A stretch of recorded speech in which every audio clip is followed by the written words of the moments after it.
Good afternoon, everyone. Welcome to the Transportation and Environment Committee. Today on the agenda, we have a briefing by the Stephen Winters report. On the Stephen Winters report, welcome Mr. Penley, and a work session on Bill 1621. This is a very important work session we've been waiting on for a while. We're taking up an important bill that will help us move closer to achieving our climate goals. I think all of us are very supportive of the idea of the bill. Glad that we have now passed the Green Buildings Now Act, and very glad to have the Stephen Winters report that we anticipated a while ago. So it's great to have it in hand, and I know all of us are really looking forward to the briefing. So before I begin, Councilmember Glass, any opening remarks? We're good? Okay, if we're good, welcome everyone. Thanks to our staff for getting this all prepared, and I'll turn it over to Mr. Lubchenco. Sure. Well, Mr. Harker, I think you set it up well. The first item is the briefing on the Beps technical report. We have several folks from DEP here, as well as from Stephen Winter Group, that can first provide the presentation, and then, of course, go through any Q&A that the council members have. As you mentioned, this is a key report needed to really develop or consider the options for the performance measures that would be part of the regulation, the critical regulation that will follow this bill. So I think the report will shed a lot of light on the issues, some of the competing priorities we might see, and some choices we need to make down the line to implement this. So with that, I'll turn it over to DEP, Stan, I guess, to kick things off on the briefing. And we do have the share your screen enabled, so whoever's running the slides can share their screen and go from there. Thank you, Keith, and good afternoon, council members. We've got, as Keith said, a couple members of the DEP team here. I'm Stan Edwards. I'm the chief of the Division of Energy, Climate, and Compliance. Lindsay Shaw and Emily Curley are here. They are our energy and climate team, along with a couple other colleagues that aren't on the call today. And we have Chris Penley and Robin Neary from Stephen Winter Associates. They're part of the Stephen Winter Associates team that helped prepare this very excellent report. And we're gonna go through the highlights of the report. Happy to answer any questions we have. And Chris and Robin are here to delve in deep into any technical issues that may come up. But Emily's going to give the overview of the report. And so, Emily, you want to take it away? Great, will do. Can everyone see my slides okay? Yeah. Yes. Great. Okay, so quick agenda for our briefing today. We'll go through an overall methodology for the technical report, talk about the site EUI target calculation approach, how those shake out into site EUI options, how those apply to the building inventory in Montgomery County with our covered buildings. And then we'll look at the impacts of those targets in a couple different ways. We'll look at countywide impacts, and then we'll also go into select case studies that the study team went through. We'll end with some concluding takeaways. And as Stan said, there's details on all of these, but if you have questions, feel free to jump in with anything you want to clarify. So just a bit of background, DEP has been working with the Stephen Winter Associates team for the better part of a year. We started this analysis work in early 2021, so we're very excited to go through the results that we have today. Okay, so just a reminder, this helps with kind of framing the targets that we're looking at. This is the Beps policy overview you've all seen several times now, but just a reminder on how this works. Each covered building's baseline is based on its own historical energy use. So again, per the chart here, buildings that are already using less energy per square foot, those will be closer to the ultimate target. Buildings that use more energy per square foot will have to realize more savings to reach that target. From there, properties are evaluated at interim periods as to whether they're on track to meet those final standards. And then finally, buildings in the same property group are assigned a long-term site energy use intensity or site EUI target to reach by their final Beps year. So this final standard indicated in red here with the circle, kind of where and how that final target is set is the basis for the Beps technical report. And where and how that's set is going to really dictate the scale of investments by building owners and also the resulting emissions reductions that we see as a result of the policy. So moving in just to a high-level methodology of the Beps technical report.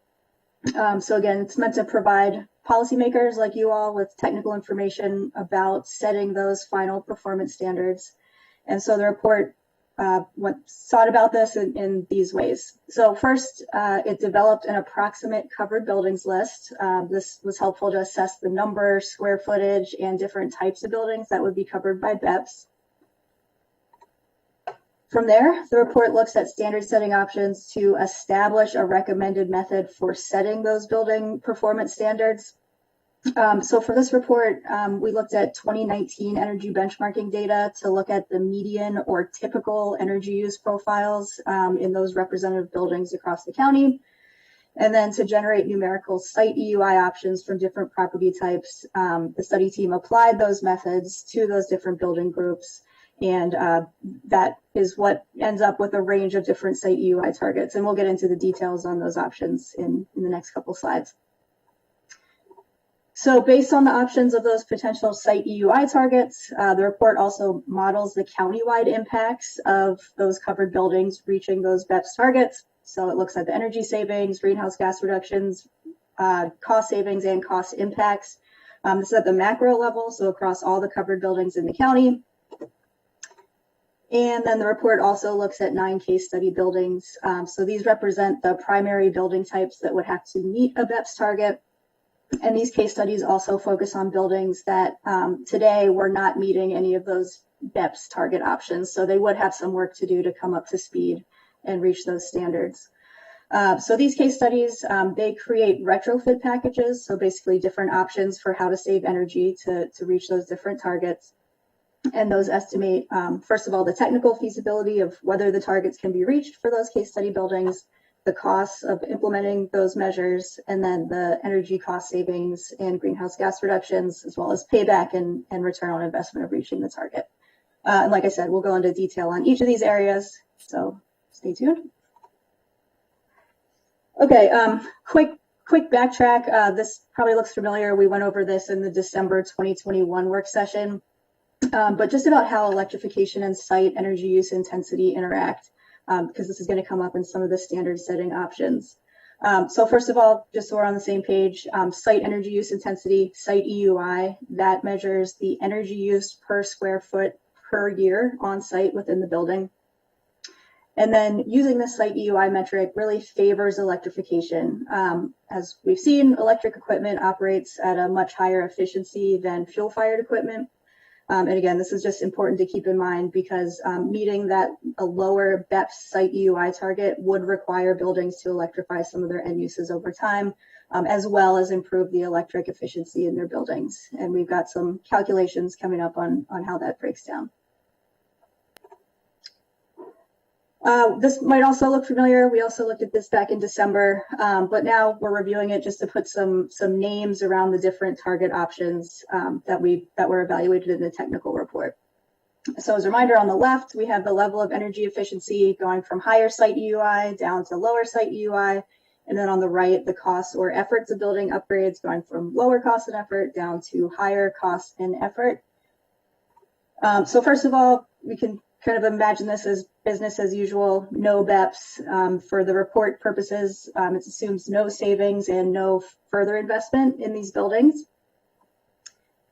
And the first target that was looked at is called the energy efficiency or EE target. So you'll hear that referred to a lot throughout these slides. So just keep in mind, EE is the energy efficiency target option. So in this scenario, the EUI is reduced through efficiency of existing systems. So that's either the electric or the fossil fuel systems. So it can allow those fossil systems to remain, or the building could opt to electrify. So in this scenario, less savings are needed. There tends to be more options for how to reach this sort of target. Again, either through efficiency of different systems or partial electrification of some systems. But in general, costs and effort tends to be a little less, quicker payback in this scenario. The second target option is being called the Zero Net Carbon Compatible, or ZNC for short. And so this really identifies a technically feasible limit on energy performance, and really the lowest site EUI that buildings of each type can kind of reasonably reach with using today's technology. And again, this would be kind of gained through both efficiency to electric systems and electrification of those fuel-fired systems. So because this target kind of inherently requires some electrification of a lot of the systems in the building, there tends to be kind of fewer options for ways to meet that target, and tends to have higher upfront costs and potentially longer payback, just with the nature of needing electrification to reach that standard. And I'll just point out that between these scenarios, the site UI targets can really be chosen anywhere along the spectrum. I'll just note that for this report, a site EUI target in this range, so lower than the energy efficiency target, that wasn't really considered. It wouldn't drive enough countywide savings, towards the climate action plan.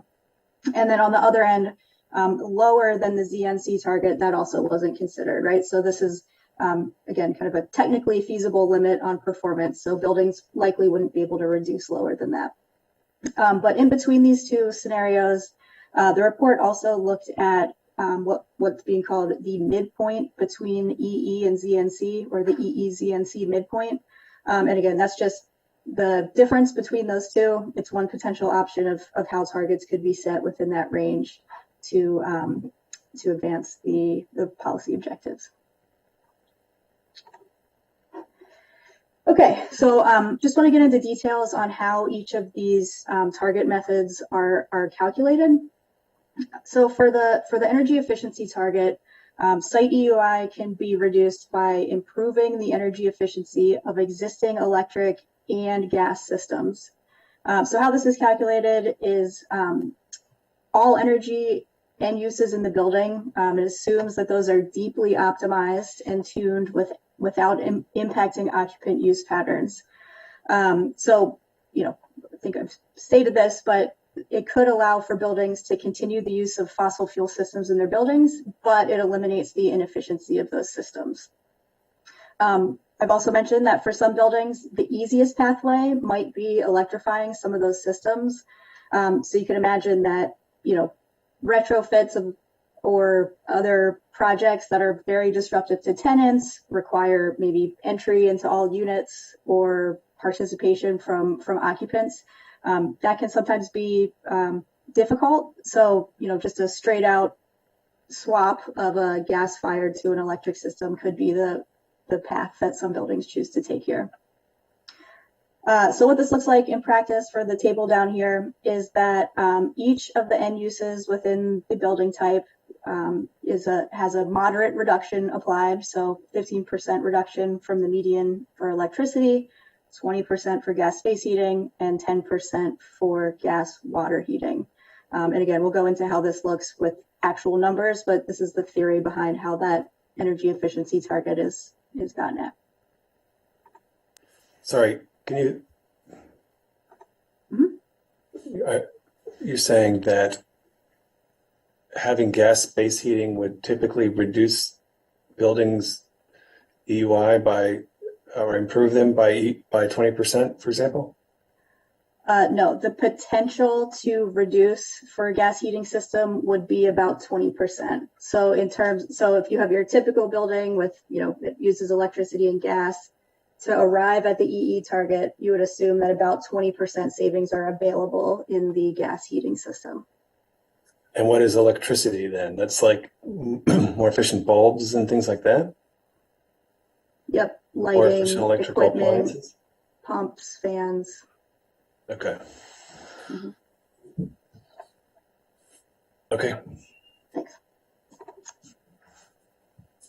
All right, so for the method 2, the ZNC target, it's called that because it's kind of intended to be compatible with those zero net carbon goals. Like we've talked about, it basically requires the elimination of most of the on-site fuel burning in the building to reach the site EUI targets.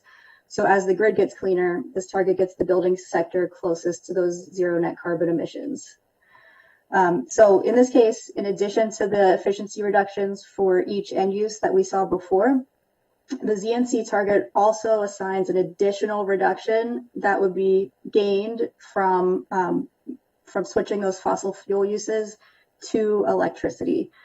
So I'll just take one example for kind of how this shakes out. So for gas space heating, for example, a standard furnace has a coefficient of performance of about 0.8.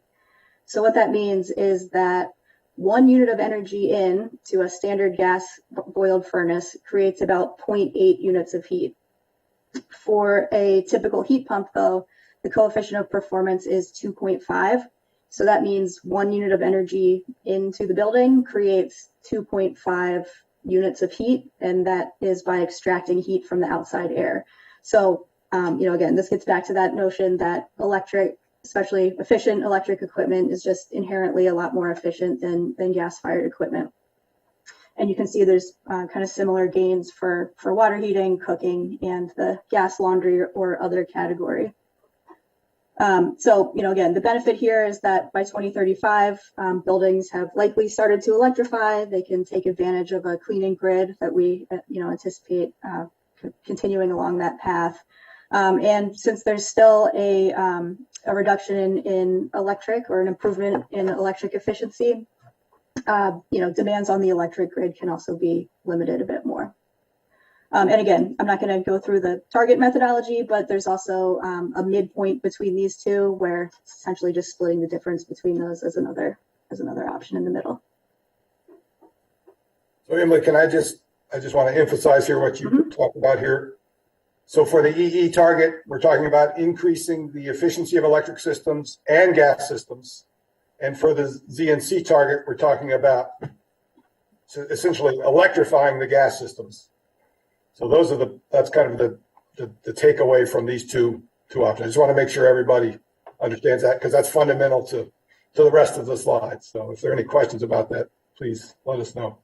And you're saying that it's a progression for the whole sector and for each of the individual sectors. You're essentially EE is a stop along the way to Znc. Is that correct? It could be, right. I mean, we don't have to. If we set a Znc target, someone might go to a Znc target. They can electrify their building immediately, but you could do a progressive approach to that. And again, it's important to note that these are we're talking about the median buildings. So some buildings that are very efficient may have to have less improvement than buildings that are very inefficient. They may have to have more.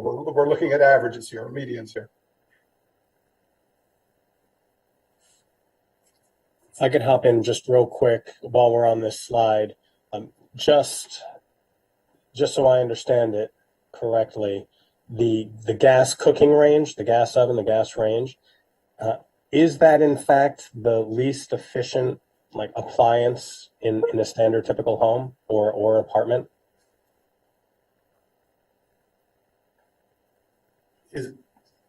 So your question is gas cooking or right. efficient? Well, I see the gas cooking and the coefficient of 0.45. So just to understand that and the importance of it, is my understanding correct that is the least efficient, or at least on this list? I would say on this list, if you are transitioning from gas to electric, you're not getting as much efficiency out of that transition if you were looking at, say, switching your heating and cooling to all electric. You get more bang for the buck making that transition overall. Good perspective. Okay, thank you, Ms. Shaw. Yeah, so Denver, for example, and Lindsay and Emily, correct me if I'm wrong here, but I think Denver, at least initially, was not even focused on gas cooking and gas laundry because it's such a small percentage of the total gas use. They were mostly focused on heating and hot water. Sure, right. And so as the conversation shifts to how much more efficient we can make our systems, there are smaller things that you can make greater efficiencies with, but larger things that really start moving the needle. And that's the difference between the heating systems and the cooking systems, right? Right. Right. And overall cooking just uses less energy overall in a building. But there are some other co-benefits associated with electrifying your cooking, like better indoor air quality. Okay. And of course, some buildings will have a higher percentage of their energy use for cooking. If you're a restaurant, for example, a higher amount of your energy might be cooking, but Absolutely. That's a small building type, and there probably aren't going to be a lot of restaurants covered under this policy, except as part of a larger building. Thank you. I'm good. I yield back. Thank you. All right, so these next two slides just really translate that methodology into actual numerical site EUI results for these different options. So I'll just take a second to walk through what we're seeing here. So on the chart, you're seeing buildings grouped by type. So that's listed at the bottom here. So the report uses, it's a resource called the Energy Information Agency's Commercial Building Energy Consumption Survey, or CBEX. This same data set serves as the source behind a lot of the EPA Portfolio Manager, Energy Star score, and other kind of associated tools like that. And these CBEX categories are designed to group buildings that have similar patterns of energy consumption. So in this case, you're looking at, these are the most intensive building types, most energy intensive, and you'll see more on the second slide. But I'll just take a second to outline what these mean. So for healthcare inpatient, that would be things like hospitals, food service. To Stan's point, there's probably a small amount of very large food service building, but this would include restaurants. Other includes labs, data centers, again, high intensity building types. Food sales would include grocery stores, mercantile enclosed, and strip malls. It's pretty obvious, retail malls and strip malls. Higher education, public assembly, or things like recreation, libraries, entertainment, movie theaters, museums, and then lodging includes hotels and motels. So what you're seeing here is the number at the top is the median site energy use intensity for that property group. The first number here is the EE target for that property group type. The bottom number is the Znc target, and the middle is just the midpoint between the Ee and Znc packages. So again, these are the numbers. There's some more context on subsequent slides, but applying that methodology, this is how the numbers shake out for the site EUI. Sorry, Emily, what'd you say was the largest components? What are the largest components of other? This was labs, data centers, and manufacturing. That's the CBEC, the Commercial Building Energy Consumption Survey, other category.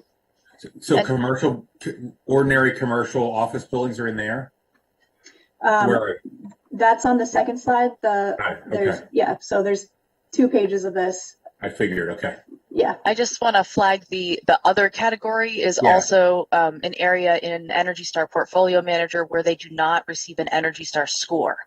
So that's where they kind of group this other category of things that just don't fit within the nice 1 to 100 score that buildings can earn, like offices.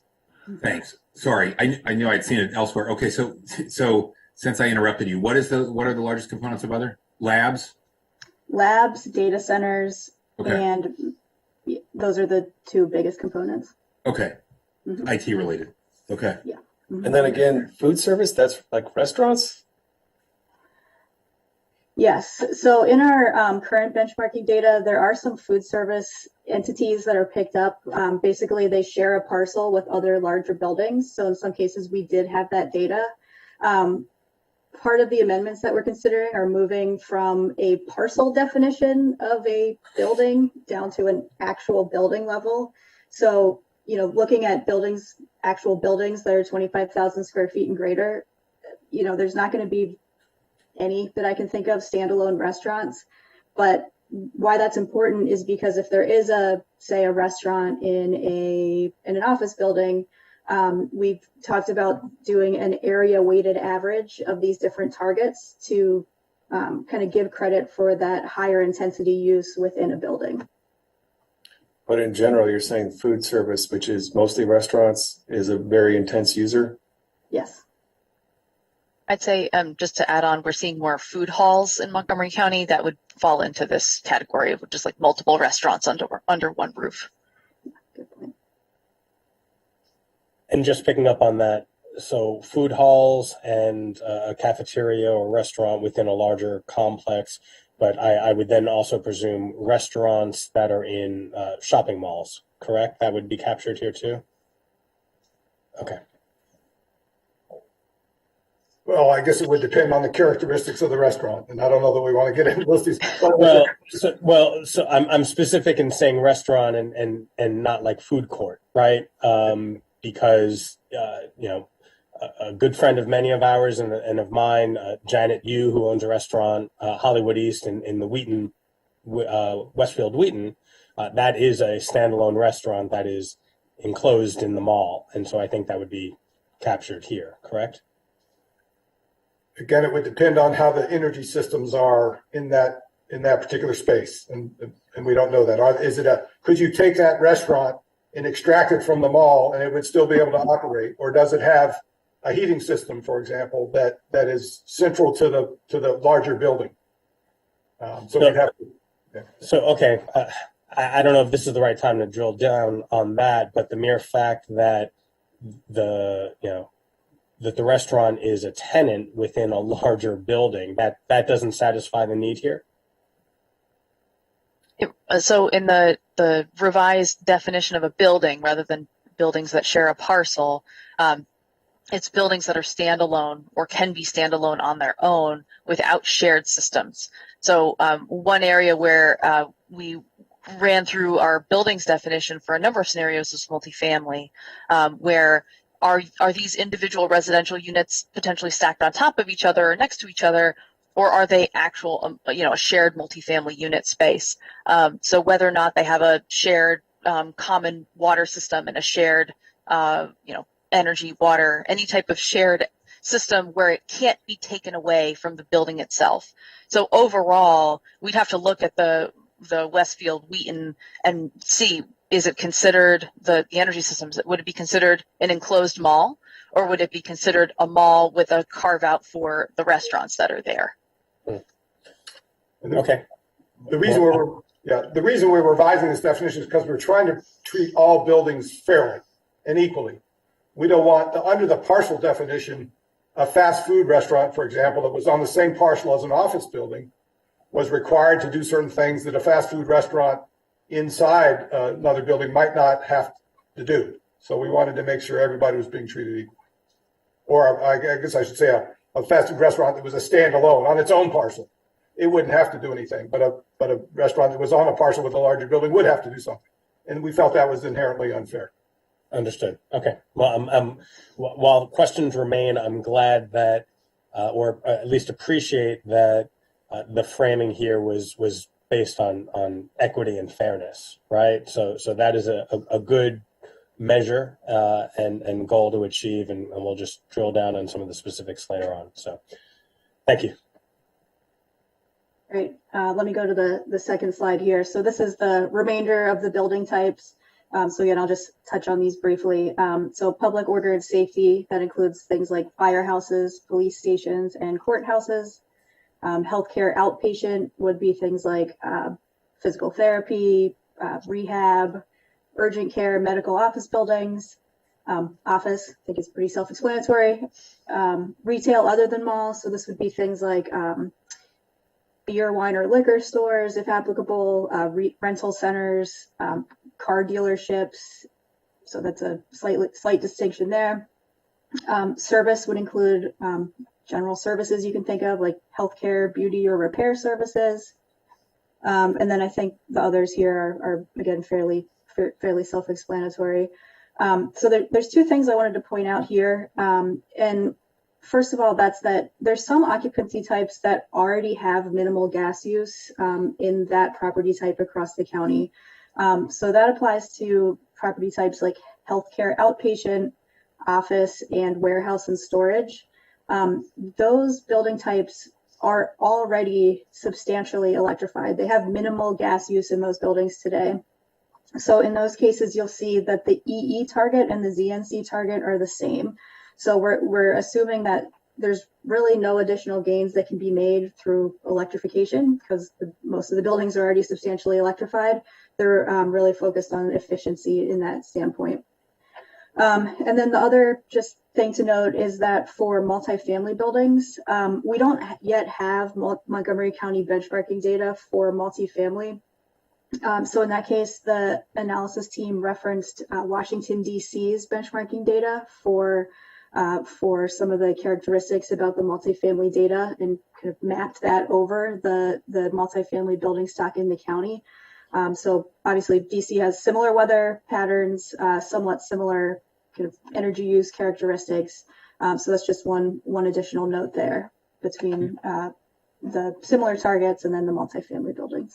Emily, where's biotech on here?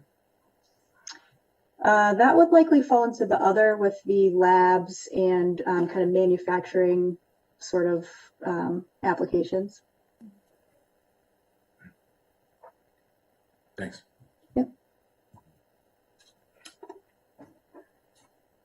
All right, so this slide shows just the same data as the last two slides, but it just points out kind of two contextual items. First column here is the percent of area covered. So again, just for context, I think it's important to point out that the majority of the building area that would be covered by Beps is predominantly multifamily and office buildings. So 34% of the floor area that would be covered is multifamily, 31% are office buildings. And so we'll take a deeper dive into these two building types over the next couple slides. Just again, those are the largest types, so they help inform some of what we're looking at. And then the chart also just shows the percent reductions that, as a whole, the building group would need to realize to reach the Znc target. And again, I'm just using the Znc target since that's kind of at the far end of savings needed. So we'll see this in the next couple slides, but those building types that already see higher levels of electrification, like the offices, warehouse, and healthcare outpatient, those tend to have lower savings potentials. And again, I'll show a breakdown of what this looks like. Okay, so looking at achievable savings for these different building types. So it may be obvious, but just want to reiterate that buildings vary in terms of how they use energy to meet their business or occupancy needs, and in terms of what kind of energy they use to meet those demands, right? So some buildings use electric, some use gas, some use fuel oil. There's really a mix. And what we're talking about with performance standards, those impact these building types in different ways, especially for these two largest building types in the county that would be covered, especially multifamily and offices. So like we've seen, some building types are already substantially electric. So for offices, those are already typically more efficient. Those electric systems have fewer opportunities for energy waste. Electricity is more expensive. So, that any waste that's coming from those systems tends to be more costly. I have a question. Yeah. So when you say buildings are substantially electric, so with their heating systems, they use heat pumps throughout the building? Or do they have like one massive heat pump system? Like, how does it work? I'd like to invite Steve Winter to jump in here to talk a little bit about some commercial and multifamily systems that are electrified that can support those types of buildings. Sure. So I'll talk about offices a little bit. So most offices in Montgomery County will use, to take a step back, most offices in Montgomery County will have either a couple of different options for mechanical system types. So either you will have some sort of central cooling, and that's going to be generally electric driven in some form or fashion, whether that's separate compressors, if you've ever heard the term rooftop unit or self-contained unit, it's going to look like that. Chillers also fall into that category for cooling. On the heating side, a lot of those systems will have heating provided via electric VAV reheat. So these are basically just resistive electric heaters. If you've seen a space heater before, it's the same basic technology. Offices often use that? Wow. Isn't that like the least efficient kind of way to heat, or not necessarily? It's the least efficient way to electrically heat, and it's pretty common, actually. You'll see it throughout the region, honestly. Okay. Yeah. So it sounds like offices, therefore, or many of them anyway, are substantially, the standard practice is the one that is also the best from a climate perspective. Is that right?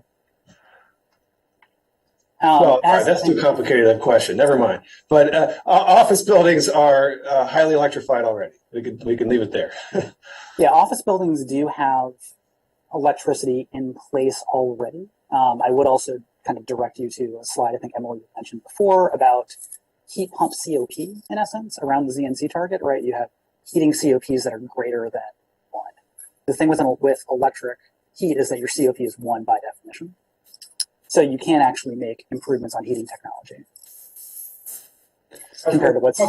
Reamer, I think you recognize where you were going with that statement. It depends on the grid, right? I mean, they're doing everything. And that's why we picked the site EUI target, because we want the building to focus on what it can control. And the grid, we need to work on other things to get the grid clean, as we've had many discussions about that. So, yeah. But you're right. These buildings are doing, from the standpoint of their most efficient systems, by electrifying, they're doing the most efficient thing they can do. Okay.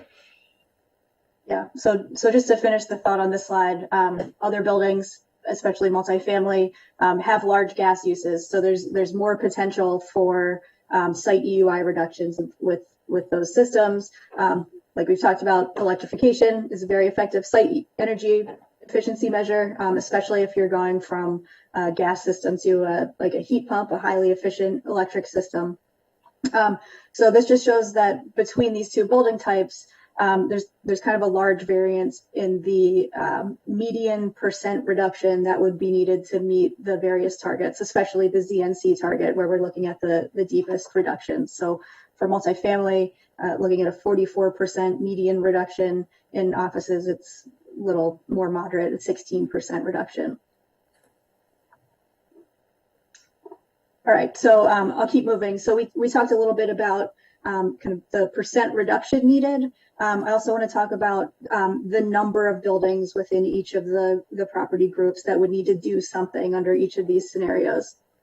So as the target, the site EUI standard gets lower, more buildings would have to take action to save energy and to reach that target. So you can see on the bottom here, across all of the building types, about 2/3 would have to make improvements to reach the energy efficiency target. For the midpoint, about 72% would have to, again, take some kind of action in their building to reduce their site energy use intensity. And then for the Znc target, about 78% would need to take action to reach that target. And again, that varies somewhat between building types, which I will elaborate here. So again, we'll look at office and then we'll look at multifamily. So I just want to take a second to explain what's on the chart here. So each bar on this chart represents a single office building and its baseline site EUI. So for the building at the far left, its baseline site EUI is 140 kBTU per square foot per year. The width of each bar is the size of the building. So just keep that in mind. And then within each bar, you have the breakdown of both electric use in yellow and gas use in gray. So again, not every single office building is fully electrified, but on the whole, you know, the sector, the building type has a lot of electricity use within that sector. And then the black line, just for reference, shows the Znc target. So what this looks like is that buildings that are above the Znc line, they have a site energy use intensity that's higher than the target. So they would need to take action to reduce their site energy use intensity down to meet or go below that target. On the other hand, you know, there's still about 20% of buildings that are already under the line, that are already meeting the target. So in that case, they would just have to maintain their high performance, keep their EUI steady, or ideally save some. And again, the median reduction here is about 16% to reach the Znc target. But, you know, there are some buildings that have a lot of work to do. There are other buildings that are closer to the target. So I think this is just a good illustration in, offices. We'll look at multifamily next of kind of the scope within the sector. How come there's no EE target? I don't see a light green line. So for for office buildings, the EE and Znc targets are the same because the sector is substantially electrified already. There's really no further gains between the EE target and the Znc target. Okay. Mm-hmm. Ms. Curley? Yeah. You said that the average reduction needed to be made was 16%. Did I understand that correctly? Yes. So can you explain that a little bit more? So clearly there are some buildings on the left side of the chart that are much higher than others, but the 16%, is that in the energy efficiency? So basically the median line, it's a little bit faint right here, but this gray line shows the median office building and how it's performing today. So to get from the median office building down to the Znc target, it would require a 16% reduction in site energy use intensity. So, again, there's some that are less than that, some do nothing, and some that are higher than that, but on average, 16%. So, Okay. so thank you for sharing that line. I couldn't see it with my own eyes. I would encourage you to update the slide to make it a little more clear. But I think this is the point of this entire presentation, and it is the point of the legislation as a whole, that we need to reduce building or to conform with what's proposed. Energy reduction would need to be reduced by 16%.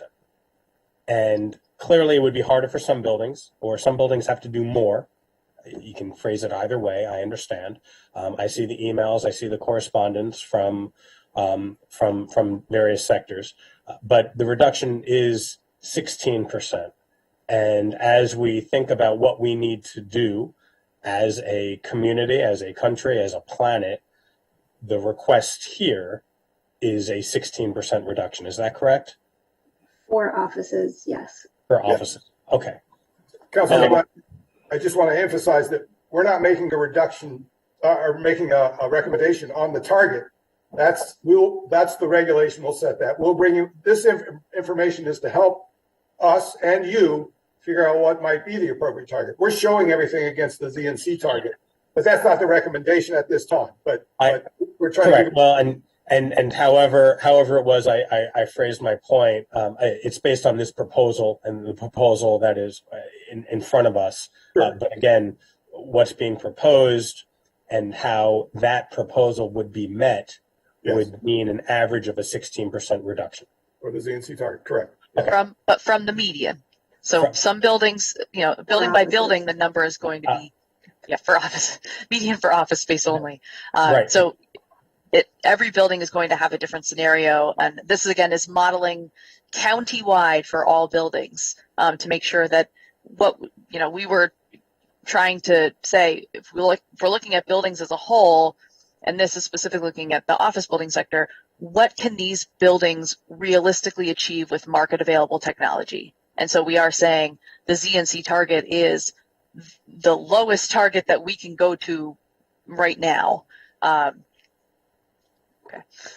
So yeah, and yes, the Znc and the EE target are the same here. I think in the next slide that Emily goes to, you'll see that there are two different lines for multifamily use type. And again, I appreciate the framing, because we just have to continue grounding ourselves in framing all. There's a lot of data here, right? And so I applaud all of you for putting all this together and helping visualize it and trying to explain it to us and to everybody who's following the conversation.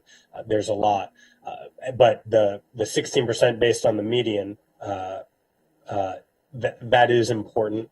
And clearly, a lot of our conversations are going to be focused on how we help those who need it the most, right?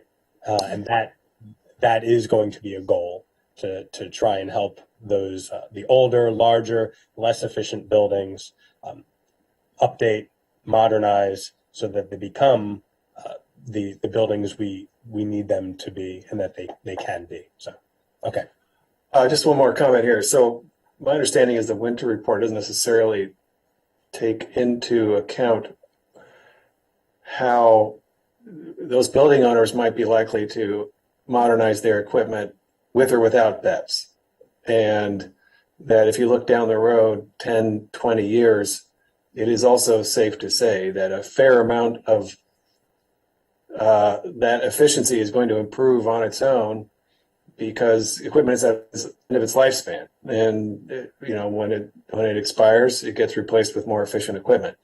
And that there isn't really an estimate in this, my understanding is, to account for that. So it's, the implication here is that Beps would be the force taking everything below, the target. But with or without Beps, there's going to be a reduction towards our target because of the improving efficiency of equipment.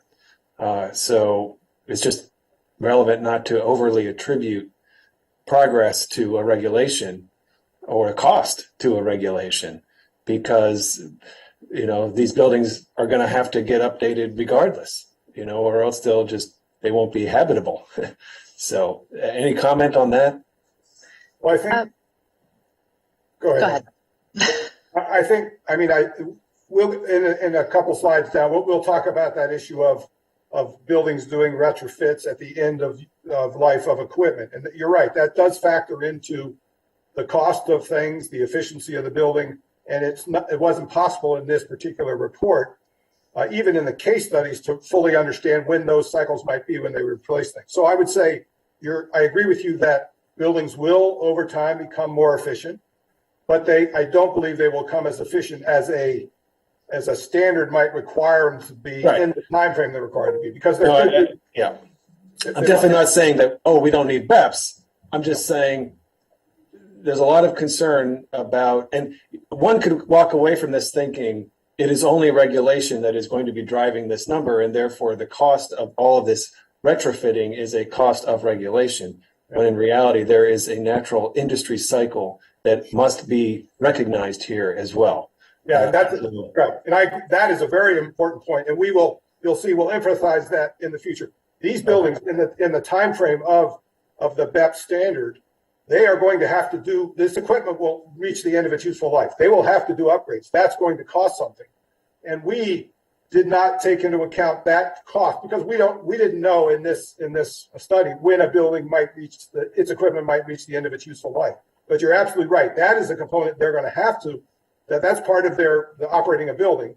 And what we're looking at is what we'd like to be able to do is the cost difference between that replacement in kind, if you will, with the more efficient, which is going to be less than the cost that this report says. And we note that. We're very upfront about that because it's just not possible for us to estimate that. Right. Beps is just responsible for the additional cost of going for the more efficient equipment. Correct. But the industry itself will already be bearing the cost of upgrading its equipment.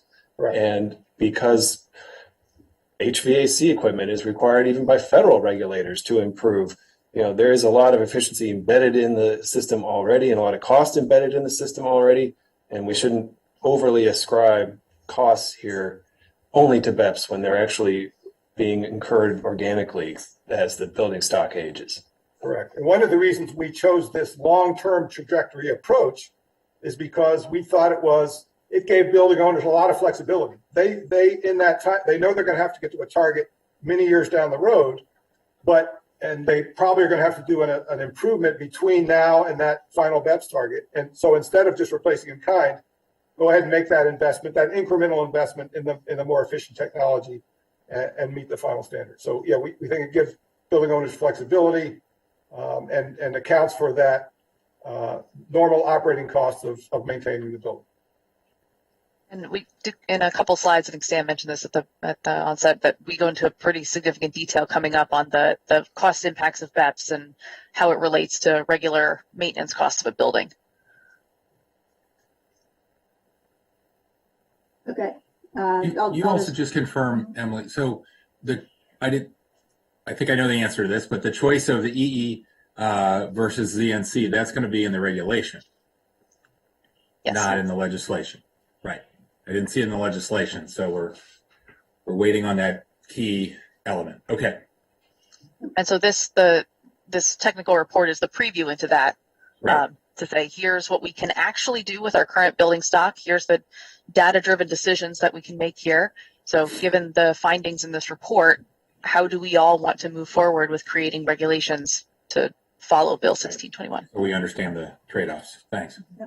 And one of the things we want to do in the regulatory process is, again, convene our stakeholders and have conversations with them about the issues for meeting various targets. Another thing to point out is we don't have to pick the Znc target for all building typologies. We could say for some building typologies, we'll do the EE or we'll do the midpoint. So there's not a one size fits all for, if there are certain sectors we're concerned about, they may have more time meeting them, or more trouble meeting the standard. It doesn't have to be all one standard. All right, Emily, I think we're Okay. Yeah, I'll just close out this idea. So we looked at the office buildings, their reduction from their median, and the number of buildings that would need to take action. This is just looking at the same thing, but for multifamily buildings. Specifically, this is one type of multifamily, the old tall typology. So these are 4 stories and up, built before 1980. So in this case, you can see that, again, each bar is an individual building. Within those bars, many more buildings have a greater share of fossil fuel or gas, on-site gas within each building. So this means that, first of all, buildings have more opportunity to reduce their site EUI. So Councilmember Glass, to your point, in this case, the median reduction to reach the ZNC target is 44%. And then also there are a greater share of buildings that would need to take some kind of action to meet a ZNC target. Again, so if we're considering an EE target, fewer buildings would have to reach that target, and the percent reduction is also less. So, this is kind of putting some bookends on, looking at the impact on these sectors. I'll move on just to show. Get into the quick, impacts. Yeah. Ms. Curley. So you said, was it 44 or 46%? 44. So 44% reduction is needed in the residential sector or residential buildings, yet only 16% for the commercial. What makes up the difference? Why the two drastically different numbers there? So the difference is because, and you can see for many of the buildings, there's such a high share of gas use in the building. And like we've talked about, moving from fuel-fired gas systems to electric systems, there's just more efficiency possibility available, right? Like that being one of the largest site EUI reduction tools available. That tool is more available for the multifamily sector than it is for the office sector, which is already substantially electric. So the over-reliance of natural gas in the residential. Okay. Yeah. Well, I think my wife has let me know that there's an emerging view that offices are designed for men, and they're not as warm as homes. And I think that could be partly what's being reflected here, is there's not as much energy use because the temperatures are very different in homes as office buildings. They're a lot warmer in homes, I think. You're also looking at a more electrified heating and cooling system in buildings too. So they are just in general using the energy that's coming to the building more efficiently. And you're seeing all these gray bars on this slide. These are natural gas using buildings primarily. Whether you have the temperature set at 68 or 80, it's still how efficiently that building is using heat. The point taken about the gender stereotypes of energy use and how offices are designed, because I think there's always stories about that in Grist every once in a while. But here it's about the efficiency of the system that's in the building and how they're using energy. So here we're using more natural gas, which equates to, we saw on the coefficients of performance slide, is more wasteful. It's a more wasteful way of getting energy and heat into the building. So we're seeing offices are just generally more efficient because of the energy source that they primarily use. I will add for the conversation that my husband and I equally do have disagreements over the temperature in our home. He, having been born and raised in Hawaii, and me in New York, so we have different comfort levels. But I understand Councilmember Reamer's point. Yeah. And my wife would definitely object to the notion that that homes are warmer. She's always wondering why it's so cold in our house. So. Oh, see, opposite here. As cold as can be in this house. That is preferred. My husband wants it 80 degrees year round. It's awful. Good efficiency, Lindsay. I know. I live and breathe it, Emily. Yep. All right, so I'll move on. So that was really a deep dive into kind of how the different site EUI options are developed, how it applies to different kind of types of buildings. And so I'm going to turn now to looking at the countywide impact. So again, this is modeling sort of the savings, and we'll talk about costs eventually of reaching these different targets countywide. So this slide captures countywide energy emissions reductions.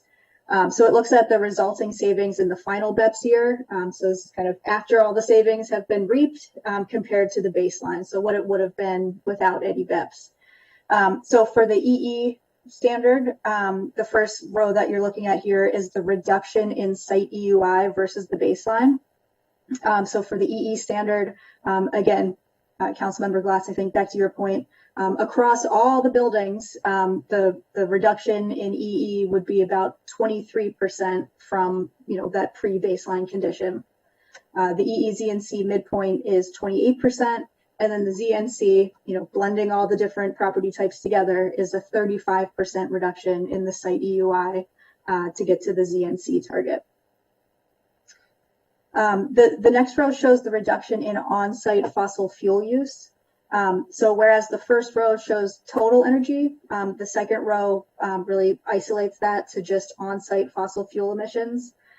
So again, you'll recall the EE target emphasizes the efficiency of fossil fuel systems, but it could allow fossil fuel systems to remain in the building or new systems to be installed.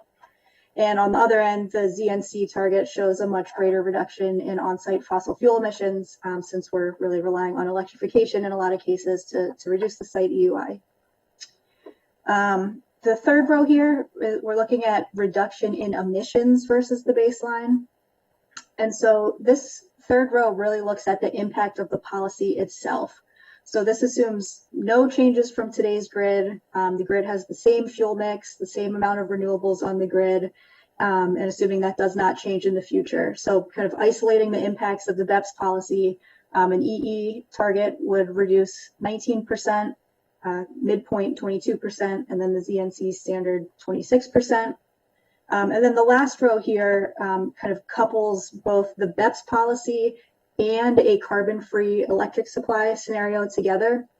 So assuming that we had a carbon-free electric supply by the end of the Beps, the final Beps cycle, we see, there's a even bigger impact if we're able to get to a cleaner grid. So again, for EE, 87%, 92% for the midpoint, and 97% for the Znc. So, 97% in the context of a net zero emissions building sector is getting us quite a bit of the way there. But I do have a slide on just kind of emphasizing that last point with those two impacts. So just as I mentioned, the policy alone is obviously provides some benefit, in the range of 20-25% reduction. But it's really most effective in combination with a carbon-free grid, where we really see that drastic reduction in emissions between 87 to 97%. So clearly the grid's a huge factor in reducing emissions from existing buildings. I did want to point out that Beps does help to further emissions reductions by doing two things. So first of all, either making those on-site fossil fuel systems more efficient, or eventually electrifying those on-site fossil fuel systems. So that's reducing those we call scope 1 emissions within the building. And then it also looks at improving the electric energy efficiency. So kind of grid-wide, looking at the supply side, that helps to ease the burden to provide electricity from those carbon-free sources. You can imagine just the grids having to generate and deliver less electricity to those buildings, and less ends up getting wasted downstream. One thing I just want to highlight on this slide is the projection of the grid cleaning is merely that, a projection. We were projecting it out to 2035, which is our target for zero greenhouse gas emissions. That is not the current trajectory that the grid is on. We just did this for purposes of illustrating how that might, in combination with Beps, affect our reaching our goal. Okay, wait, just to be clear, so we're looking at this chart. Grid cleaning is really the combination of green and yellow. Is that right? So grid cleaning is the light blue at the top. Oh. Yeah. Yeah, so you start here today and you have, call it 150,000 metric tons per year, 150 million. And, part of that comes from electric, part of that comes from greenhouse gas emissions. So as the policy starts to take effect, you're reducing mostly your gas usage, and the grid is also coming in to help mitigate the emissions from the electric portion of the greenhouse gases. Okay, so grid cleaning there takes us from, under these set of assumptions in 2039, from 1.5 million metric tons down to about 300,000 metric tons, and then Beps takes you from 300,000 down to just a little bit above zero, some number. So that's instrumental and instructive. It's why we have to focus on the generation of clean energy, because it looks like about 75% of emissions reductions comes from the generation of clean energy. And, I can't leave the moment without saying, we're talking about things that cost money. We're talking about regulations that do cost money. Building owners would have to pay, and the county will have to pay taxpayer resources in partnership to make all of that happen. Whereas with the case of the solar plan that we discussed, it was free. It was free to the county. It was free to the property owner. So, Yeah, I don't think we want to go into the cost of electrification here, because there are lots of factors that go into that, as you know, council member. The grid, stability of the grid. As we move to one of the points Emily made was it's very important to reduce energy use in a building, because that lessens the requirement for electricity. Because I'm not saying these two things are in conflict. I think they have to go together in order to get where we're going. Yeah. I'm just saying that we need to take those opportunities for low cost reforms where we can get them, because there are other reforms that are not low cost, and we're ultimately never going to get there if we accede to solar NIMBYs and wind generation NIMBYs at every turn, across the country. And we're seeing a lot of that, across the country, and we've seen it in Maryland, we've seen it in Montgomery County. So thank you. One of the discussions at the state level about building policies does relate to the grid, and can the grid withstand a huge electrification of buildings? And so that's been something that's been, I'm sure you followed some of the discussions at the state level, and that's been a big point of contention, and will continue to be a point of contention. What's the cost of maintaining or improving the grid to not only adapt to building electrification, but vehicle electrification, everything we're trying to do? So, big issue.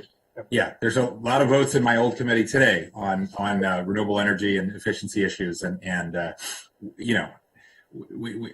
point of this is to focus on what we can control, since so much of the state legislature is out of our control. But it goes without saying that cleaning up the grid is an enormous challenge that's in front of us as a state.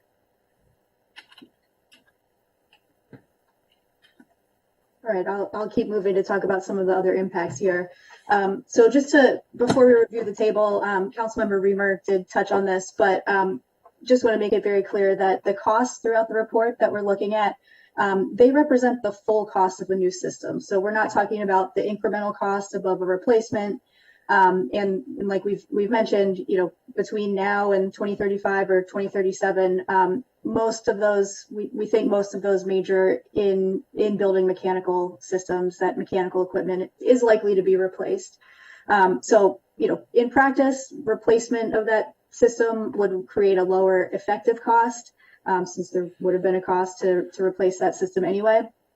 And again, Stan mentioned this, but those baseline capital costs are highly building dependent. They're difficult to model. And so those were not addressed in this report. So we're really looking at the total capital costs, not the incremental or effective costs. I'll also note that they don't take into account utility incentives or financing or other support programs. So this is almost the worst case scenario, absent any, again, financing, utility incentives and things like that. So why couldn't you do some incremental cost assumptions for us to understand? So part of doing incremental costs is unpacking and Stan mentioned this earlier, the existing remaining useful life on all installed equipment in the county now. So I think that we had to assume that all of these systems would need to be replaced. We wouldn't know the individual costs, and also the incentives available for them.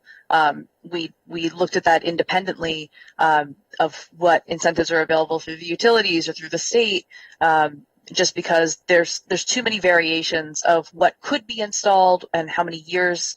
Say that a system has 15-year lifespan expectancy, but a building is kind of running on fumes and trying to eke out every year it can get. It might go beyond its useful life. So there's a lot of factors that go into that, and I think that Stephen Winter Associates ran into that when we were doing the desktop audits. I don't know if Chris or Robin, you want to jump in on that point? Yeah, happy to jump in on this point. So and we'll talk about this in a little bit, but we did desktop audits for the case studies, which entailed kind of getting information from building sites and then making kind of determinations on those fronts. To determine incremental costs for a specific building typically requires doing on-site work, quite frankly, scoping out whatever the equivalent replacements would look like, figuring out those specific costs, and that was kind of something that we determined to be outside of the specific study scope at the time. It tends to be a rather specialized, fairly time-intensive item to take on. Okay.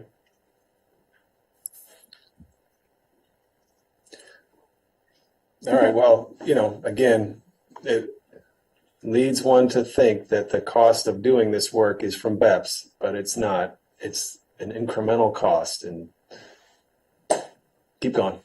Yeah, and I appreciate that point, Councilmember. Again, what we try to emphasize over and over again is that point that we're talking about the assumed capital cost without the cost of normal replacements, without the incentives, and the best we can do is continue to emphasize that point. And also, it's related to people are going to look at this and say, well, okay, my building's going to have to reduce energy by 16% or 44%. We want to make sure people understand we're looking at the buildings typology, all the buildings, and doing medians. And so, as the charts that Emily showed with the bars of the various buildings, some are going to have to do more than that, some are going to have to do less, and it's just not possible to estimate that for every building. So. Okay, so I'll just highlight what's on the slide here. So we looked at total cumulative costs over the entire Beps range, but it tends to have a little more context looking at annual costs. So that's what we're showing here, just converting that total program costs into annual costs, and on the next slide you'll see why that's useful. So first, the first line here is the energy costs that we would see countywide in the different scenarios. So with no Beps, buildings covered by Beps would spend about $453 million per year on energy. Following those EE improvements, spend $458 million per year. If they were realizing the midpoint, $451 million per year. And if they were reaching the Znc target, spend $437 million per year.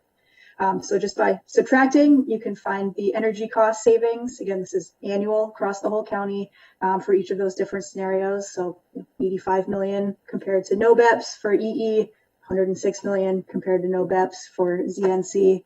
And then those are also translated into a percent savings, again, just from the kind of business as usual energy cost versus the resulting cost from after the savings were realized. So the last two rows on this chart focus on the total Beps related capital costs. So on average over 15 years, again, for all the covered buildings, we're looking at about $111 million for EE, $160 billion for the EE Znc midpoint, and $216 million for Znc. I personally find that hard to wrap my head around. So we also translated that into the Beps related capital costs per square foot per year. And this is the annual average over a 15-year period for all the Beps implementation.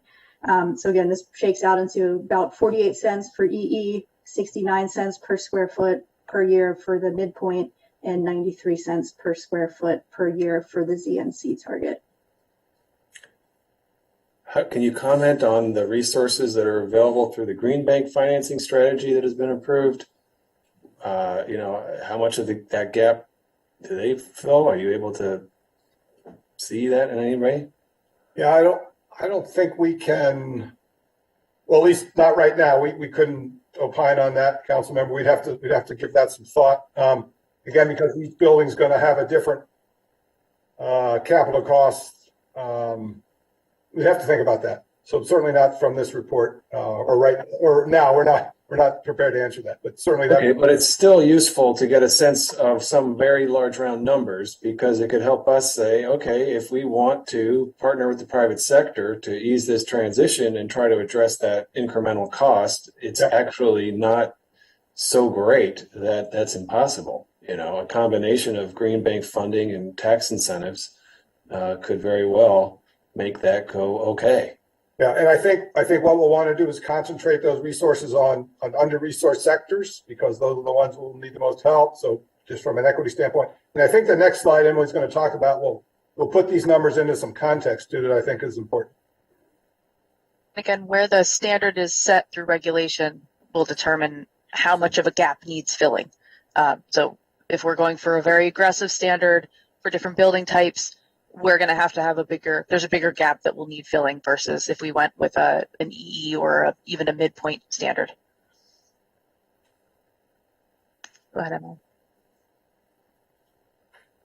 Yeah, so trying to put some of these costs into context. So we looked at CoStar market reports, and those reports have some information on annual expenses per square foot and rental income per square foot. So we looked at the Bethesda Chevy Chase submarket, and there's a number of submarkets in the report. But for office buildings, the average rental income for that submarket was about $41.26 per square foot on average. And then the operating expenses per square foot varied from about $11 to $15 per square foot. So that's broken down by CoStar assigns a star to an office with 4 or 5 star, kind of relating to a high-end Class A office, 1 and 2 star sort of at the lower end, maybe Class B or C. But for the operating expenses, you can see it's broken down for utilities, cleaning, insurance, taxes, and other. We've taken the liberty of adding Beps for the Znc, again, like the most expensive option, and showing what that 93 cents average per year looks like in relationship to those other operating expenses. So, again, this was going to vary highly between individual buildings, but, I think it's useful just to keep this in context, just looking at kind of a marginal increase in the average operating expenses. and still a pretty wide gap between the rental income and those annual operating expenses.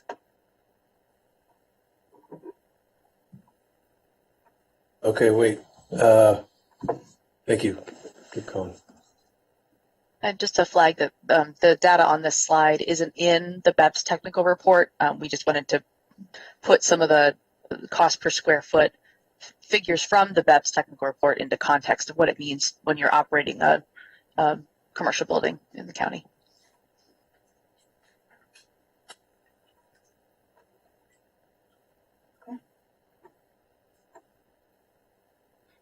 I'm sorry. Could you go back and do that one again? Yeah, oops, here the monitor is falling down. 1 second. Okay, yeah, so again, putting the cost into context for Beps related activities, we looked at CoStar data. They have a wealth of data from kind of markets and submarkets around the region. So it looks at the average rental income for these different submarkets, just honed in on Bethesda, Chevy Chase, because in this case, they also had detailed information on the operating expenses per square foot. So again, breaking down between 1 and 2 star office, 3-star office, and 4 and 5-star office. And again, 4 and 5-star being kind of the high-end Class A type offices, and going down from there. You can see the breakdown of the operating expenses, the OPEX per square foot, and how that breaks into these different categories between utilities, cleaning, insurance, taxes, and other. Again, we added the Znc upgrade as the most expensive option in terms of a cost per square foot on average per year, just to put that into context. And, you know, ideally spending more money on a Beps would also help to reduce some of the utility wedge here. But, you know, I think the main takeaway is that, you know, there's still kind of marginal costs above typical operating expenses, and there's still, you know, a pretty wide gap between the market rent, again, even for the kind of lower rent generating office buildings in this case. Right. Your assertion, Councilmember, is the cost of Beps is relatively marginal compared to the cost of cleaning, insurance, and utilities and the other things that every property owner has to deal with, right?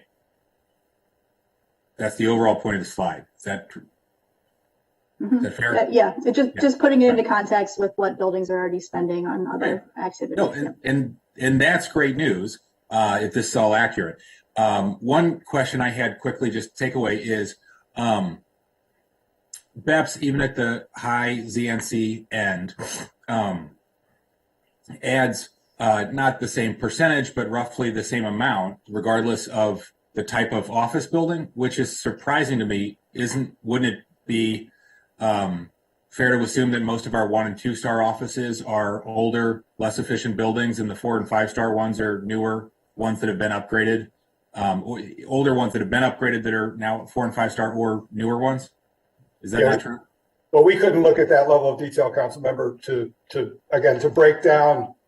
We did across the whole building typology offices. We weren't able to look at each building individually and say, what are the costs of upgrading the Class B building versus upgrading a Class A building? That just wasn't in the scope of this report. That's too much on-site detailed analysis that we were allowed to do. So this additional block is the same for each of these building types. You just made that assumption that it's the same for each one? No, we're just adding it to this building type. We weren't able to do it, to break it down by different building types. Oh, so you did add the same amount to each one intentionally? Yes. Because we don't have any other way to do it. Got it. Yeah. Okay. And this, I mean, people wouldn't. I'm glad I asked, because people wouldn't infer that from the slide. But isn't it reasonable to assume that there would be greater savings in 1 and 2 star offices than in 4 and 5 star offices? I don't think we want to make that assumption. Okay. There could be, again, there's going to be lots of variability across the buildings. Even in a Class B building, they might have different energy use levels as opposed to a Class A building. We just don't know. And so I'd rather not even make an assumption that that's true.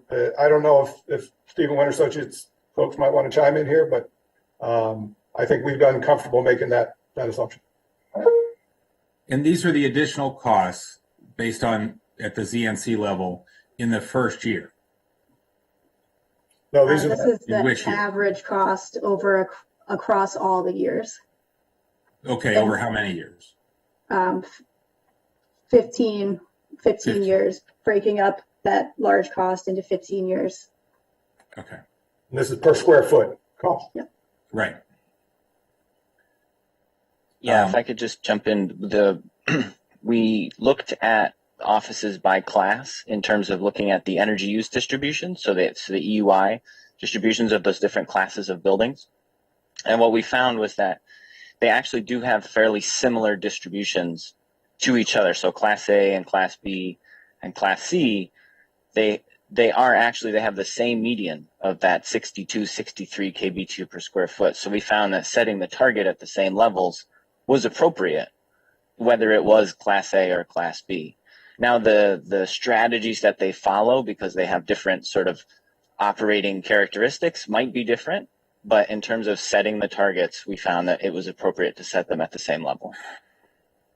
Okay. And the data that supports the statement that Robin just made is on page 56 of the Beps technical report. You can see the office areas broken out by class type and see that they are fairly similar.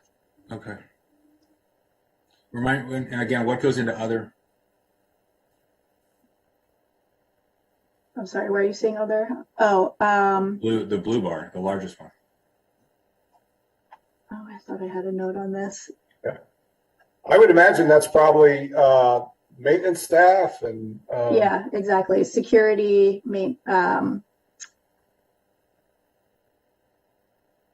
staff. We can follow up from the CoStar if you'd like us to.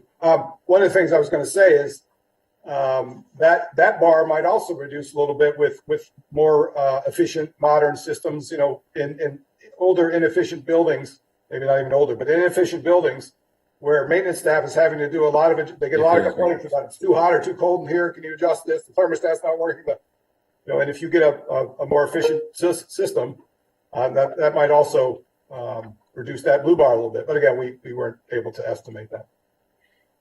If it is maintenance, right? Okay.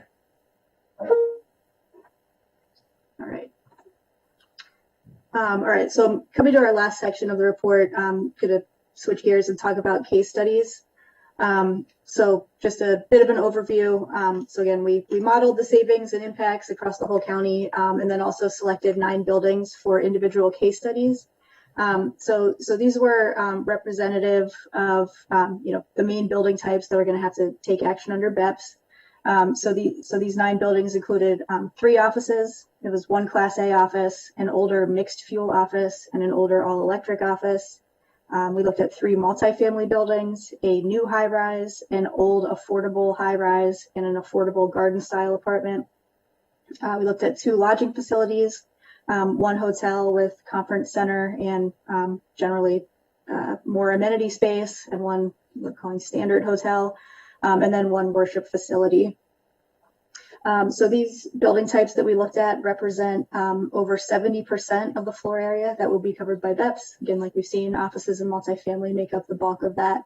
And all the buildings that we looked at had site EUIs that were above any of the targets that we wanted to test. So they were performing worse than the EE, Midpoint, or Znc targets. So Stephen Winter Associates, they performed desktop audits for these buildings. Those were based on interviews with building owners and operators. Also looked at documentation from building owners and operators to look at existing equipment on site, how the buildings are operated, and then to develop savings recommendations. So the case studies evaluate 3 different measure packages. The first one is the EE target package. It's exactly what it sounds like. It puts together a list of energy measures that could be implemented for each building to reach the building's EE target. It looks at a Znc target package. Again, a package of measures that would bring the building's site EUI down to the Znc target. And then it also looked at a less than 5-year payback package. Now this one doesn't correspond to a proposed Beps target, but it does represent a package of low or lower cost savings measures. So these kind of less than 5-year payback packages, they're often recommended during a standard audit. They can provide some quick wins and provide progress, especially towards the first or first interim periods. So in practice, these less than 5-year payback packages, they saved about enough to get the buildings near the first interim target.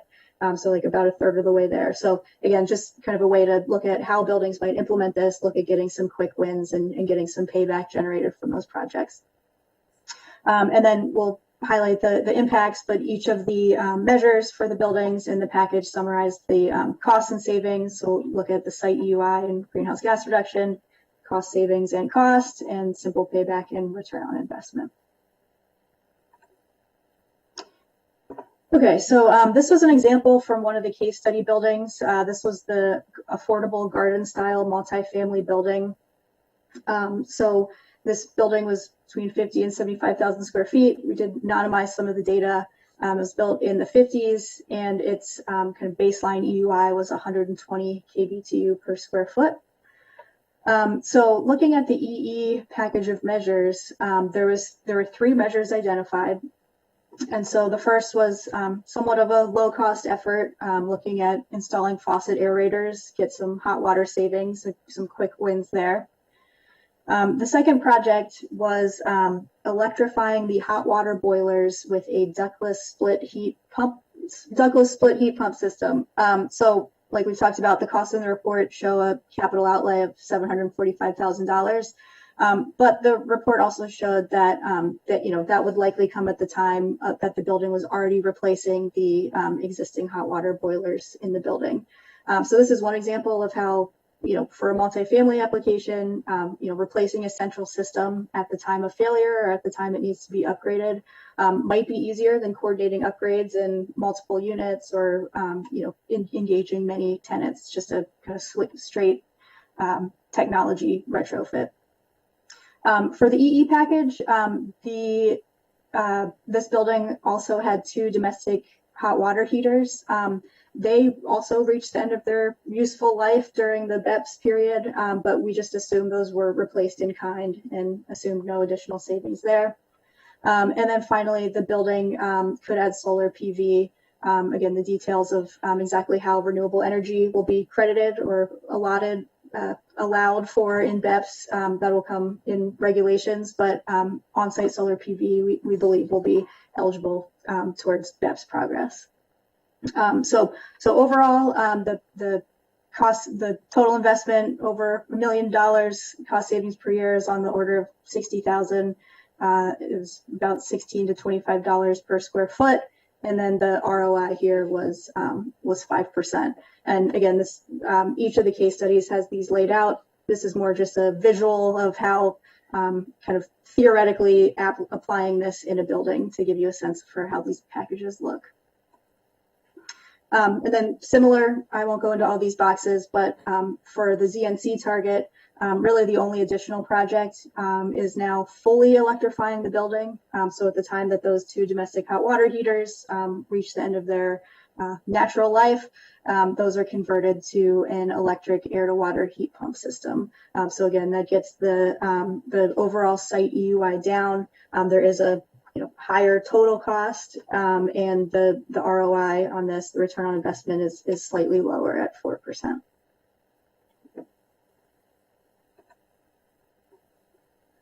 So that was an example of one of the targets or one of the case studies, sorry.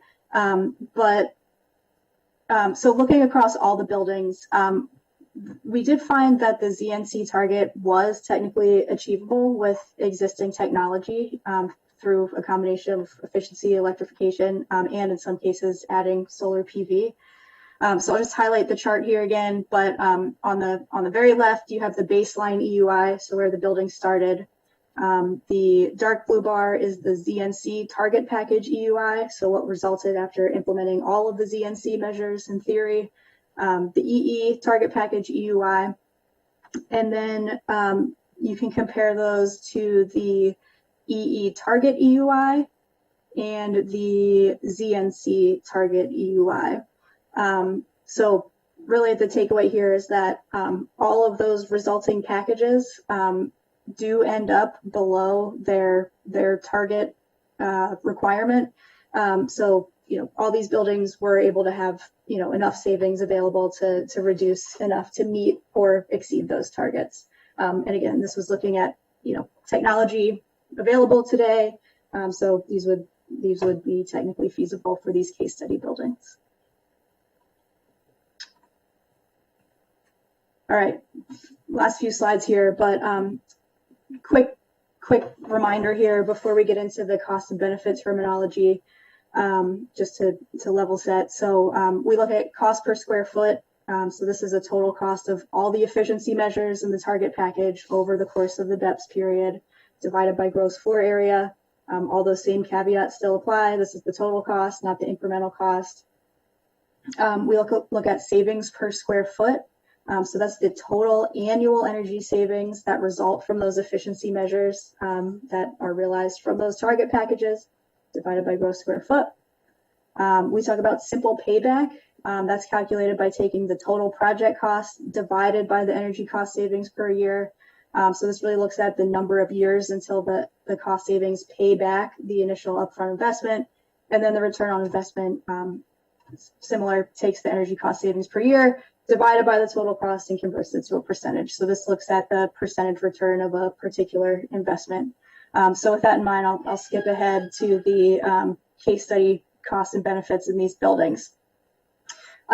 So what we saw for each of the packages is, first off, cost of square foot per building. The EE package averaged out to about $17 per square foot. Again, this was over the entire Beps period, not per year in this case. So you can imagine over the course of 12 or 15 years. The Znc package averaged about $25 per square foot. The annual savings for EE averaged about 90 cents, for Znc 77 cents. Simple payback was around 24 years for EE on average, 32 years for Znc, and the ROI was 6% for EE and 3% on average for Znc. So I think despite the cost differences, couple things to note is that the Znc Target package still delivered a positive return on investment. It's small, between 2 and 5%, but still is positive. But the EE package did generally deliver a stronger return on investment. There's less intensive energy savings required, less costly projects, and thus less upfront costs and a quicker payback. One other point that I'll make here is that these case study buildings tended to have a higher cost per square foot to reach those targets. We purposely picked buildings that were performing lower than those targets. So, across the whole county for buildings, those get averaged out a little. For buildings that have to do less, buildings have to do more. But these buildings in particular had significant work to do to reach those targets.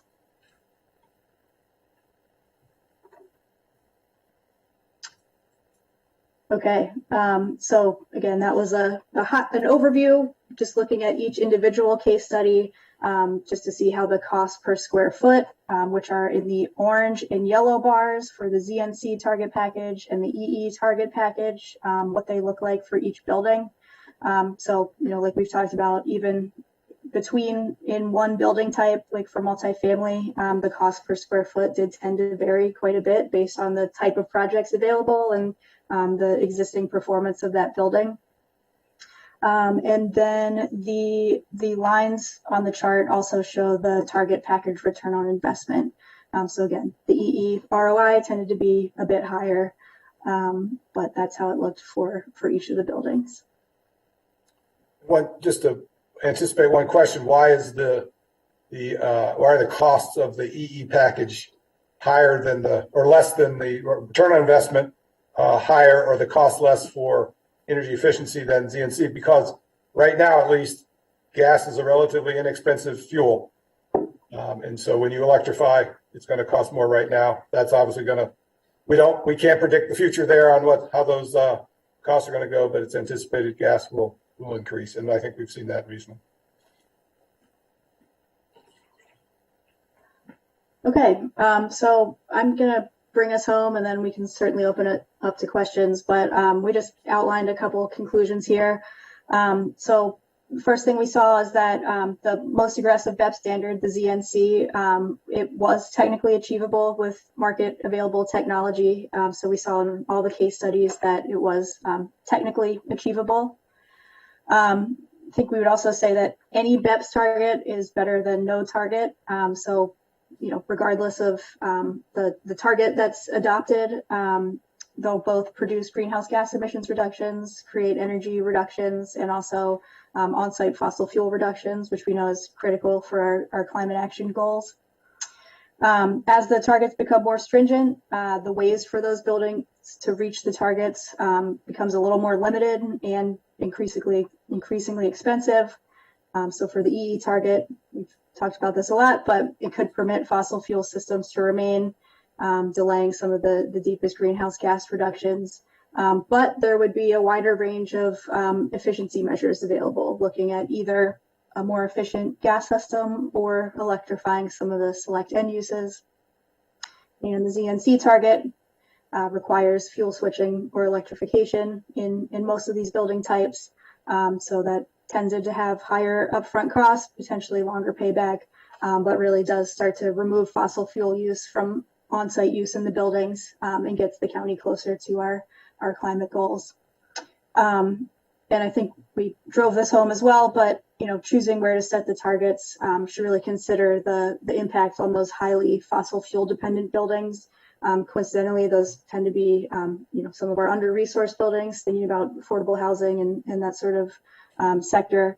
So yeah, we should keep those in mind when we're discussing and debating where to set those targets. Like Stan said, there's no need for there to be one blanket standard for all building types. We can kind of pick and choose what we feel is best, especially keeping those high fossil fuel building users in mind. And that's the last slide.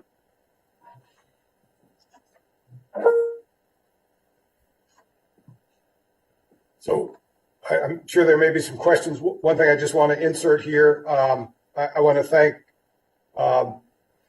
Chris and Robin for being here from the Stephen Winter Associates team there. They had other colleagues that worked on this report, and I know the anticipated date of this report was moved, and I just wanted to point out that that was solely due to county's actions, not Stephen Winter Associates' actions. They were always on target with meeting the standard. We asked them to do some additional things, and so I just think it's important to highlight that.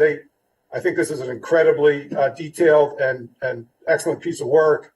It's going to further us a long way in developing the final standards, and I really appreciate all the time and attention they gave to this. But I just wanted to highlight that, as they say in the commercials, any delays were not the product of Stephen Winter Associates, but of county staff asking them to do additional work.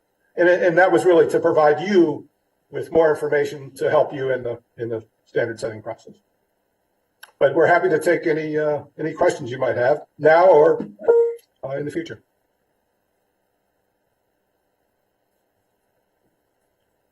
Colleagues.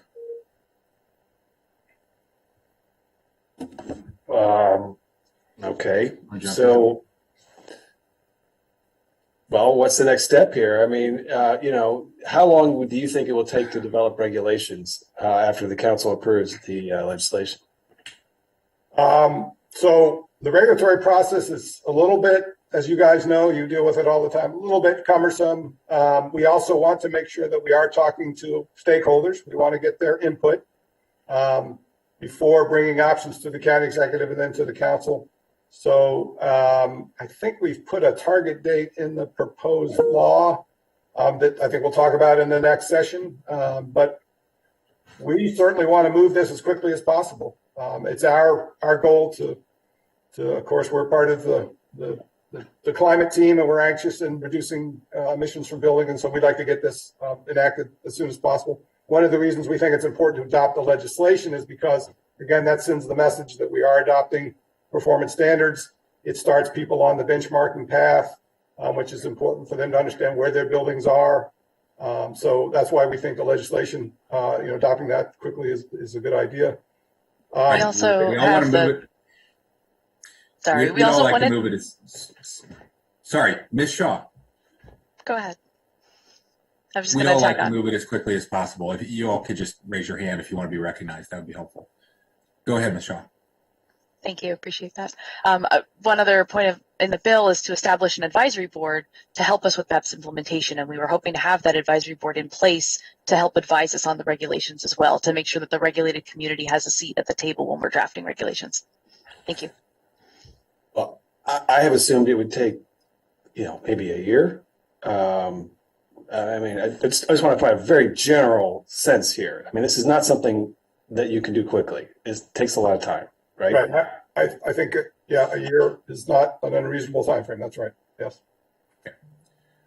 Okay. Let me ask a few that are on my mind. I haven't had enough time to curl up with this. And again, we just received it. But so I may have missed this, but the 3 alternative standards that are envisioned, is there an overall estimate of if each of those were implemented, how closely how much they reduce emissions as a percentage of the tonnage that's needed to meet our 80% goal by 2027? Yes, of the 80% goal by 2027. No, we didn't look at 27 because some of these buildings don't really start as the standard until 25 or 6 even after they start benchmarking. Lindsay, and then we can go on those dates. But that's the first goal we have to hit that we committed to, and we're year after year we've been significantly behind. We're not hitting 8% a year, so that would be helpful. So what you're suggesting then is that you want to have these buildings move more aggressively than the long-term target we've laid out, and if that's what I'm saying is it would be nice to know. Because we made this commitment. I'm sure people will want to, rightly so, hold us to it. I don't think everybody will be satisfied by saying, well, we're on track for the 2035 target, but we don't know where we are in the 2027 target, since that's the more imminent one. So a way to do that is to move the end date from 2035, 6, 7, up to 2032, cut the interim period in half, make those adjustments. That's something that the council can certainly choose to do. Okay. But the costs and the methodologies to get there are going to be the same. Right. I was asking how, the council, I imagine, would like to know how close each of these methodologies would get us if each approach were taken to 80% goal. I don't think that's unreasonable without moving up our goals. Well, so again, the approach that we're taking here is to give a building a long-term target and then giving the building some flexibility in how to meet those targets. So we're not specifying that you must meet 80% of that target by a certain date and the remaining 20% by the end date. So and each building doesn't have an 80% target. The county as a whole has an 80% target. So right. I'm not sure if you're understanding my question, but it was useful as policymakers to know to what extent this will really help and how much it will help, given the cost to the private sector. Every sector, if we're trying to meet an 80% goal across all the sectors that create greenhouse gas emissions, each sector would have to reduce by 80%. So you can take this slice of the pie, the commercial and multifamily buildings, and again, move those target dates up to get an 80% reduction in this slice of the pie. That's not going to address the single family residential sector, the transportation sector. Are you asking? They don't all have to drop by 80%. They have to drop by an average of 80%. Correct. The county made an 80%, but not an 80. Each sector doesn't have its own 80% sub goal. Okay, so are you suggesting? I'm just trying to understand what you're saying. Let me. I think you understand what I'm asking, but I think the answer is we don't have it, and I'll just move on. Okay. How about is there an estimate on the cost per ton of reduced GHGs are avoided for each of the levels of standard? We could calculate that from the data that's in the report. Yes. Okay. Did you compare whether electric buildings versus gas buildings would have higher emissions than others? The gas buildings, sorry. So again, we talked about site EUI versus source EUI. Are you talking about the emissions from the building itself or from the energy supplies to the building, things like electricity? From the energy supply. That the building owner can't control that. Correct. So again, the way we're looking at it, site EUI, electric buildings are going to have less emissions than fossil fired buildings.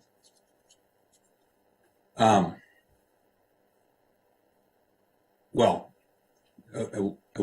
electric buildings are often electrified by fossil fuel, so that's the point. Yeah, the electricity supply can be supplied by fossil fuels. Yeah. Yes, yeah, and we did significantly model. so. I'm sorry, we did model the reduction in emissions versus the baseline with no change from today's grid. So that's kind of status quo. I think we all anticipate that getting cleaner over time, but for the EE target, there is a 19% savings using today's grid, and for Znc, a 26% reduction. So the Znc target with the electrification measures did, in the macro scale, provide greater emissions reductions, even in today's grid. And the challenge, as we talked about, was the greening of the grid is obviously not fully in our control. No, And getting to that interim goal in 2027, the greening of the grid would really help. Sure. That's the challenge. And doing it on our side with Beps, if you were to really implement an accelerated target, that puts a big challenge on those properties that would have to electrify and perhaps have to do it out of cycle from their normal building equipment replacement. Yeah, So that's I don't think anybody's suggesting a more aggressive target. We are way behind in the target we set. So that's the challenge. I understand. Sorry, I got to skip ahead. There's a number of the questions that were answered.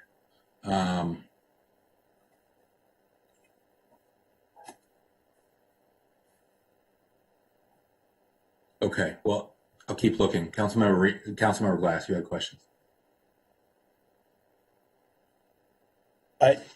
So I had my hand raised earlier in the conversation because I think most of what I wanted to talk about, and I think what each of us is alluding to, is the legislation itself. And so I don't know if we're going to transition the conversation to the actual legislation, the second part, or... Sure. Are there any other questions on the report itself? Not for me. I asked my questions during the presentation. Okay, thanks. Yeah, I have additional ones, but I'll just refer them since we're almost at 2 hours. Councilmember Bremer, should we? I just wanted to just make another quick observation, repeating an observation I made earlier, but our back of the envelope here is that this would reduce the county's total greenhouse gas emissions, something like a range of 8%. I don't know if that is what DEP sees. And just in comparison, the 1,800 acres of solar would do the same by 4%. So all of this effort, is important, but the significant impact of generating solar is something that folks really need to appreciate who are watching this. The allowing more solar production here in the county is even just 1,800 acres of solar gets half as much net impact as all of this effort with Beps.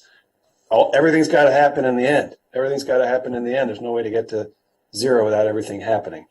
But just important to remember, you can't just efficiency your way to zero energy. You've got to generate clean energy to get there. And the closer you generate it, the more efficient the transmission is going to be. Okay. I guess we can move on to the legislation if there are no other questions about the study. Okay. Sounds good. Let Ludine kick in on agenda item 2. Thank you, everyone. Very much appreciate all your hard work on this. Ms. McCarty Green. Thank you. And I know the committee has spent time talking about the report, which was helpful just to understand what will the regulations focus on. Chair Harker, I'm able to do a recap of our last two work sessions, or I can go straight to the amendments. Either direction is fine. I mean, at this point, I think we should probably just jump ahead of the amendment. Okay, that's fine. And so looking at my packet for today, really focusing on page 16, bottom of page 16. And so most of the amendments proposed for today really are changing the timeline that's in the legislation. As we know, the legislation already clarifies some definitions regarding building types and certain coverages and different groups. But it also looks at establishing the Beps standards, and that's done over a phased-in approach over time. And so I'll jump right into just number one. These are amendments that were proposed by DEP that council reviewed and looked over and have made the line item changes in the packet itself. And so the first one is to really talk about the performance standard. And so we know that there's a baseline, there's an interim, and there's a final. Specifically, the first amendment is, as introduced, the long-term performance standard was a 4-year interim over 2 cycles. DEP's recommendation is to no longer have it as a 4-year, but as a 5 years from a covers building performance baseline. And so that's amending lines 108 through 110, and I have that there. So the extension is from 4 to 5 years, and that's consistent with extending the timeline out by 1 year. I'm going to stop there just to make sure if there's any questions or clarity, if DEP wants to jump in and actually explain why we're making that 1 year adjustment. It may be easiest to show this graphically, but the net effect of this is because the bill would be adopted later than the time frame we anticipated when we originally drafted the legislation, and we know we're in a climate crisis. We're pushing the time that people have to start to comply with Beps out, but we're also compressing a little bit the time in which they have to meet their final standard. And so rather than have 2 or 3 4-year periods for a total of 12 years from the time they start to the time they meet their final standard, we're having 2 5-year periods. So it's 10 years from the time they start to the time they finish. And that moves the last buildings a little bit closer to the 2035 date. I will say there is a chart that Stan Edwards was referring to, and that's on page 17. So there's a slide that's there that gives more of a pictorial perspective of that. And so it talks about initially there was 2 standards, and then the final, and that's on page 17. And those are in the orange grouping under the Beps section. And so moving it now, the follow-up slide, which is on top of page 18, now shows in that Beps section that it's an interim standard number 1, and then group of 1 and 2 Beps final standard. And so that's just repeating the same thing, but basically in a slide format.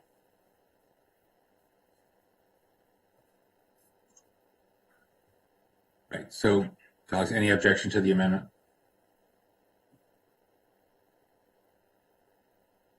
Okay, the amendment back to page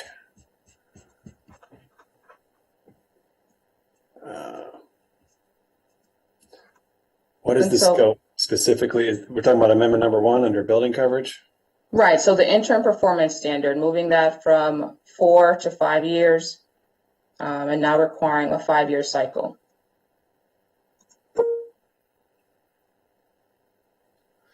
So you're saying that every 5 years what does that mean? Every 5 years a building must make some change, or every 5 years you issue new guidance? What does it mean?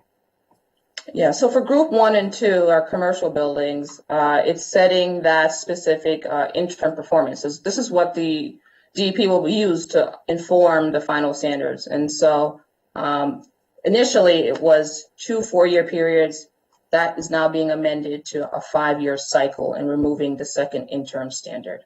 And so the amendment here is to amend the 4-year to a 5-year, and also removing the second interim standard.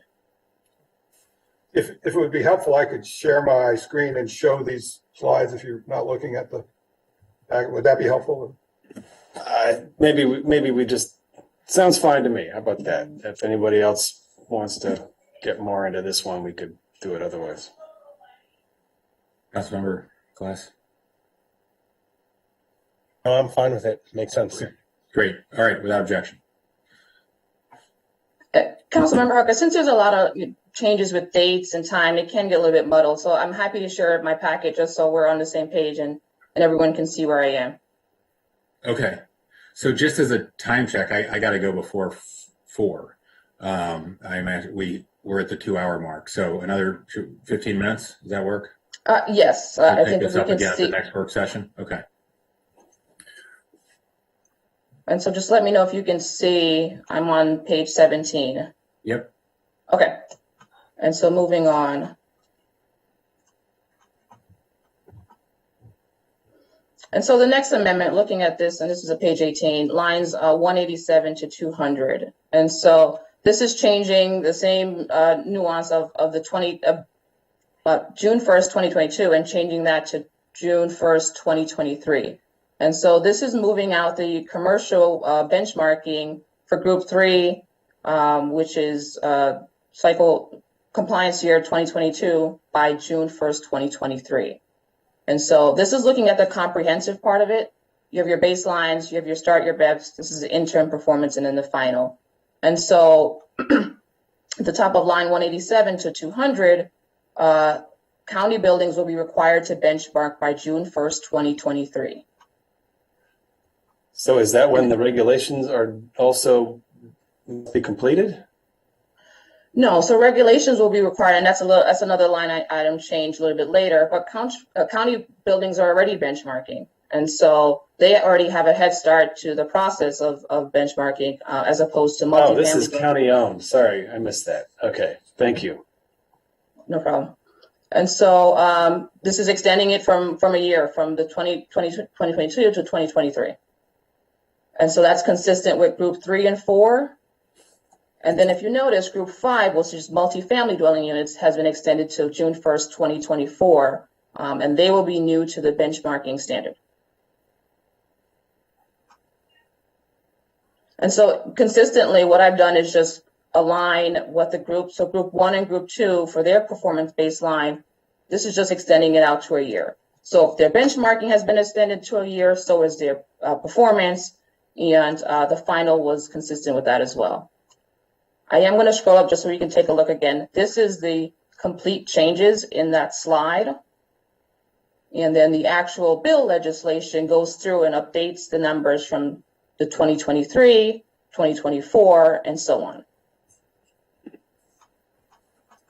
And so the next amendment for the council to consider is, I'm scrolling down, whether to amend the best proposed timeline based on the baseline performance, interim, and final standards. And so this is keeping them succinct. If we're going to start 2023 for county-owned, they will be moved on to 2026 and so on. I'm happy to go through county and Group 1, Group 2, Group 3, Group 4, and 5, but this is essentially moving each one of them a year out later. And so as a package, council staff has put together the decision point to extend the timeline by 1 year for each standard.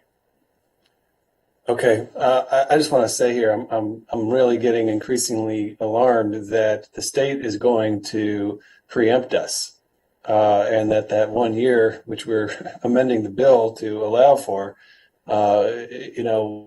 could result in us coming up empty-handed on any county Beps bill, and that seems to be what I'm hearing in the state legislature is where they're trending towards. So, it chagrins me to have to amend this to recognize, the year's delay. And, I worry here that the clock is basically running out on us. So back to. Can I offer a comment here? Sure. Yeah, we're also following what the state's doing very closely. I think any sort of preemption would be based on the date on which we adopt the legislation, not when we put a requirement in place. So I don't think this delay that we're talking about here, this shifting of when people would start benchmarking, would affect that preemption issue. But the preemption issue is real, and we are closely following what's happening at the state level, and we may have to come back and revisit this if the state acts. But I think the preemption is going to be based on the date of adoption of a Date of adoption. county law, not the, yeah. All That's what the county attorney has advised us anyway. Okay.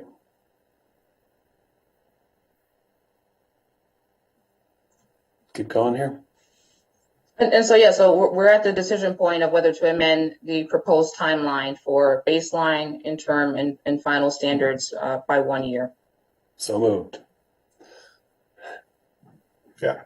And I do also want to emphasize we're pushing out the start point, but we're bringing in the end point. So we're making the end point sooner. Right. Okay.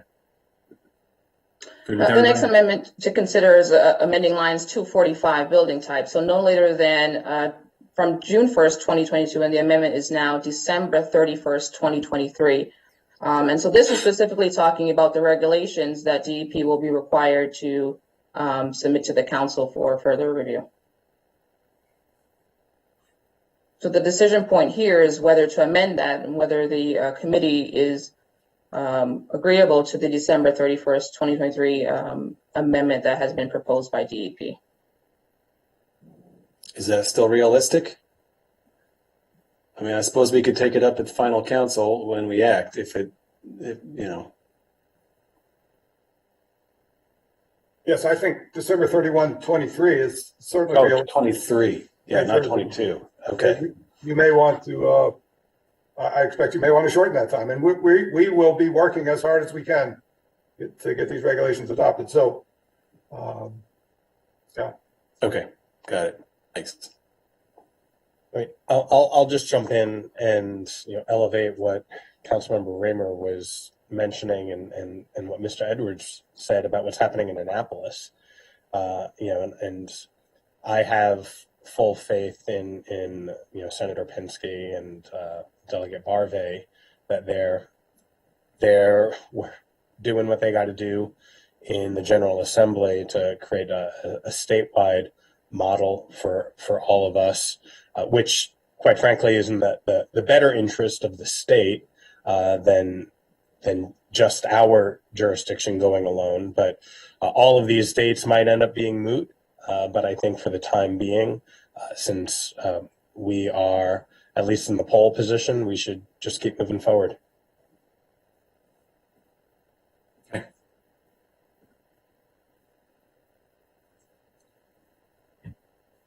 Okay, moving on, Chair Hucker. So the second amendment is referring to Councilmember Reamer's amendment. During our last committee work session on December 9th, there was an amendment to remove on-site solar generation and replace it with renewable energy.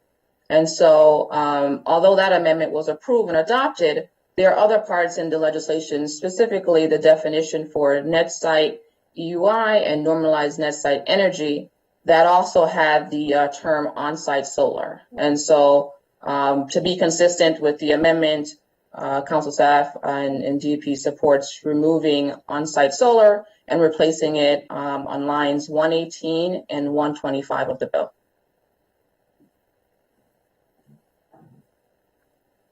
Okay. One thing I'd like to point out here is that we are probably going to need to define what we mean by renewable energy in this context. And this gets relatively complicated. We're working with another consultant right now to understand the ramifications of different quote unquote renewable energy sources. So I'll just give you a simple example. A rooftop solar system, how does that compare to someone purchasing RECs from a solar farm in Pennsylvania, for example? Are those equivalent or should they be different? So for purpose of this, we may need to work with staff on a definition of renewable energy such that we can come back to you with some options here, because again, people are going to have different priorities. Putting rooftop solar in the county has lots of benefits. It reduces the transmission costs. It creates local jobs. But from a carbon standpoint, reducing energy production from fossil sources, whether it's done on a rooftop here or a solar farm in Pennsylvania, that there's no difference. So depending upon what your objectives are, you may want to credit renewable sources in different ways. And so we want that flexibility to come back and talk about that. So we would like to work with staff on that definition of renewable energy to make sure we're accounting for that. Right, we want to allow for that, right? Well, we want to allow for it, but the question is, do we want to allow a rooftop solar to get the same credit as the solar in Pennsylvania or the wind in Ohio? The other way around, yes. Are we going to give the same credit for RECs outside the county? Right, that's an option, right? Or certainly we give credit for the rooftop solar in the county. Right, so that's the question: is what do we want to do? So, and are we deciding that right now, or are we leaving that? That's why we'd like to offer a definition of renewable energy that can be again adopted during the regulations, so that we're working again with a consultant and stakeholders now to look at the various options, and the options that we would pursue really are going to depend on the objectives people have, and your objectives may. Among the three of you, your objectives may differ, and so we want to bring you that set of options based on your objectives. Here's the option that fits those objectives best, and that's the research we're undertaking right now. Right, understood. This came up before where we agreed that we wanted to have our own definition of renewable energy, not track the state's flawed definition under Tier 1, right? So, yeah, this is a worthy discussion. So we'll look forward to your recommendation on that. But on the amendment, Councilmember Reamer, Councilmember Glass. Sounds good. Allows it, permissive. Yeah, I support it. Yeah, I'm for being agnostic and bring in all types and not just requiring one type. Okay, so that's without objection. Okay, and so moving on. I just want to say this is important. Because indeed we might want to tier things, but right now, you can get solar for cheap and, relative to what you pay in the grid. And so it's just another way that Beps could be flexible and, reduce its potential cost by allowing for different sources. So, anyway, right. Just wanted to observe that. Stan makes a good point about our objectives, and I mean, personally, I'd certainly include among my objectives creating local jobs and presenting the county with our residents with a county that's actually really retrofitted and not just buying RECs from outside the county. That's not, I think, the long term doesn't really satisfy our long term objectives as far as I'm concerned. But we can go to the third. Sorry. Okay, and so the third is amending the final performance standard definition. And so DEP has conferred with some policy advisors, and the recommendation after looking at St. Louis and their Beps legislation is that the term specifically exceed may be interpreted as not coming under the performance standard, but instead coming above that standard. And so the recommendation here is to remove the term or exceed from the definition of final performance standards. So essentially amending line 75. Okay, that's just clarifying, right? Correct, clarifying language there. Okay, I think that's without objection. Okay. I think that's about as far as we can get today. The other ones are somewhat substantive. Are there any other comments from my colleagues and I know Ms. McCartney-Green and Mr. Lobchenko sent over questions to DEP that I think you probably need more time to respond to, right? Correct. We're still pending to receive some additional answers. Yep. Great. Okay. Well, we made a lot of progress today. Thanks, everybody, for the report and the update, and we'll see you at the next work session. Thanks, Keith. Thanks, Ludine. Take care.